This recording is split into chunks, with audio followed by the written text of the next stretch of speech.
Qu'est-ce qui me plaît le plus dans le métier? C'est la variété. On ne fait jamais la même chose, on intervient sur des projets nouveaux tous les 2 ans.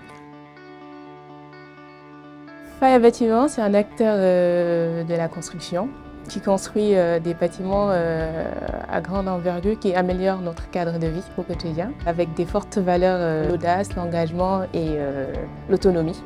Alors Faya Bâtiment Île-de-France comporte 3 agences. On intervient sur l'Île-de-France, tout le secteur du bassin parisien, et on intervient sur des chantiers type réhabilitation lourde, immeubles tertiaires ou logements, équipements fonctionnels également, donc assez mobile. Alors moi je suis directeur de projet, donc j'interviens sur une opération à la signature du marché ou en phase d'appel d'offres lorsqu'il y a des mises au point. Je suis opérationnel, donc mon rôle consiste en gestion de contrat, gestion des équipes et suivi d'exécution.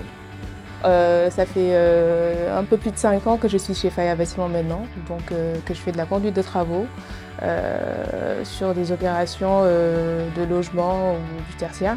C'est suivi d'exécution, gestion d'interface avec les bureaux d'études, relations clients, maîtrise d'œuvre, maîtrise d'ouvrage, donc tous les acteurs de la construction. L'idée d'un bâtiment, c'est de dessiner toutes les pièces, d'aller jusqu'à la tête de vis, d'avoir des plans qui sont conformes à ce que veut le client et ce que veut le maître d'œuvre.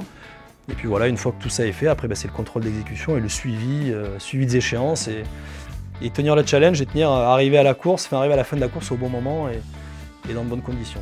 Alors je suis arrivé chez Faya Bâtiment en 2018 pour relever un challenge sur une agence qui était toute jeune et qui avait des ambitions qui étaient super fortes et qui avait une agilité, une souplesse. Je fais partie d'une équipe, c'est une équipe qu'on bâtit avec le temps. C'est des conducteurs travaux, des chefs de chantier, des compagnons. Les stagiaires, moi j'aime bien avoir des stagiaires qui se forment avec nous, qui grandissent avec nous et qui évoluent et qui font évoluer l'ensemble de l'équipe.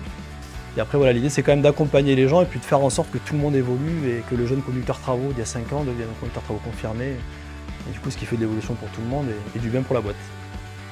Pour être conducteur de travaux, il faut déjà avoir un bon état d'esprit, avoir des qualités humaines aussi parce qu'on fait beaucoup de management, on est au contact quotidien avec les équipes et avoir le sens de la responsabilité aussi. Il faut être ouvert, il faut être à l'écoute des gens, il faut être en connaissance de son sujet, savoir qu'est-ce qu'on construit, qu'est-ce qu'on réalise, quelles sont les échéances à tenir, quels sont les objectifs à atteindre. Après 3 ans de formation, j'ai fait mes différents stages de conducteur travaux. Donc j'ai commencé conducteur travaux principal, chef de service, chef de groupe, directeur travaux et puis dans l'évolution directeur de projet maintenant. L'idée, moi aujourd'hui j'aime très bien ce que je fais, je suis arrivé à quelque chose qui correspond à ce que je voulais dans la variété, dans la diversité et puis continuer sur des projets de plus en plus grands et faire des projets au montant le plus important possible. Voilà, ça flatte l'ego mais c'est important et c'est des postes clés où je pense qu'il y a un besoin parce que c'est des challenges et continuer à relever ces challenges et les réussir. Alors moi j'ai démarré mes études à l'étranger, au Sénégal, parce que je suis de nationalité sénégalaise. Donc j'ai fait 4 années d'études supérieures après le bac. Je suis arrivée en France, j'ai repris un master. J'ai fait 2 années de master et par la suite j'ai eu mon master en construction. Alors dans la suite, moi j'aimerais bien faire des projets avec plus d'envergure, prendre plus de responsabilités et donc grandir dans mon métier. Qu'est-ce qui me plaît le plus dans le métier? C'est la variété. On ne fait jamais la même chose, on intervient sur des projets nouveaux tous les 2 ans.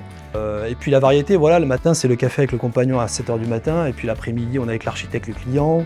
Il y a les sous-traitants, il y a les bureaux de contrôle, il y a les intervenants, il y a les mairies, il y a tout ce qui est local, tout ce qui est volumétrie qui nous occupe aux abords d'un chantier. Donc c'est super intéressant, c'est super varié. Qu'est-ce qui m'a poussé à rejoindre Faya Bâtiment? Cette agilité, cette souplesse, cette entreprise qui peut faire différents types de métiers, différents types de bâtiments, qui peut intervenir un petit peu sur tous les sujets. Voilà, on est mobile et on est agile. Voilà. Faya, c'est une entreprise qui est plutôt familiale, avec une direction qui est assez proche de ses équipes. Donc il y a une bonne ambiance, tout le monde s'entend bien, on apprend beaucoup de choses avec toutes les personnes qui nous entourent.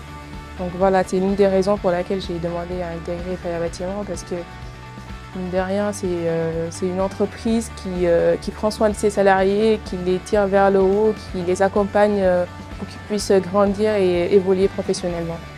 Quel conseil je donnerais à des futurs recrues? D'avoir l'ouverture d'esprit, d'avoir ce sens de la communication et de savoir poser les questions. Voilà, moi ce que j'apprécie c'est quand les conducteurs travaux posent des questions parce que j'étais moi aussi jeune conducteur travaux et au début quand je suis arrivé je n'avais pas le vocabulaire, j'avais pas tous les termes. Et d'avoir posé les questions m'a permis d'évoluer très vite et de comprendre très vite quels étaient les enjeux et les différents sujets.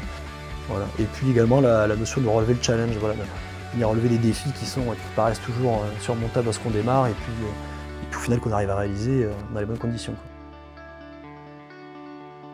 Donc il faut d'abord aimer son métier, ensuite il faut avoir de l'audace, il faut être rigoureux et il faut avoir un bon état d'esprit et être ouvert d'esprit surtout.